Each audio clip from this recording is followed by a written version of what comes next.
কারফিউতে পণ্যবাহী যানবাহন চলাচলে সংকটের কারণে সাম্প্রতিক সময়ে বাজারে কিছুটা অস্থিতিশীল হলেও সেটি কাটিয়ে ওঠা গেছে বলে জানালেন বাণিজ্য প্রতিমন্ত্রী আহসানুল ইসলাম টিটু।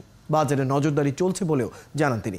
আমদানি করা পণ্য খালাস করতে কিছুটা দেরি হলেও বাড়তি চার্জ যাতে আদায় করা না হয় সেই ব্যাপারেও নির্দেশ দেওয়া হয়েছে। শারমিন নীরা রিপোর্ট। কারফিউর প্রথম দুদিন অনিশ্চয়তার মুখে চলেনি দূরপাল্লার যানবাহন।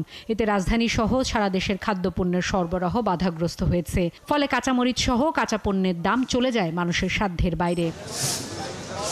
তবে গেল দুদিনে কারফিউ শিথিলের সময় বাড়ায় এবং দূরপাল্লার যানবাহন চলতে শুরু করায় এই সংকট অনেকটাই কেটে গেছে।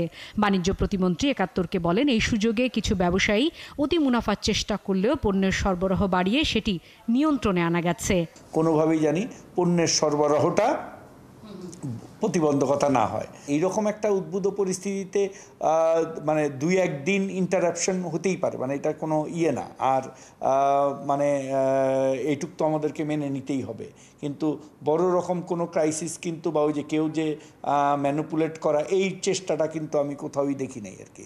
দুই একটা ছোট বাজারে কাঁচা বাজারে তারা সুযোগ নিছে। বিভিন্ন বন্দরে আমদানি করা পণ্য আটকে আছে। এসব পণ্য খালাসে বাড়তি চার্জ যাতে আরোপ করা না হয় সেই নির্দেশ দেওয়া হয়েছে বলেও জানান প্রতিমন্ত্রী। আমরা চার্জটা এনবিআর এর সাথে বসে পোর্ট অথরিটির সাথে বসে কোনো এক্সট্রা চার্জ হবে না সে বিষয়ে অলরেডি সিদ্ধান্ত জানিয়ে দেওয়া হয়েছে এবং এখন মোটামুটি ফুল ফ্ল্যাজেটে মাল ছাড়ানো হচ্ছে।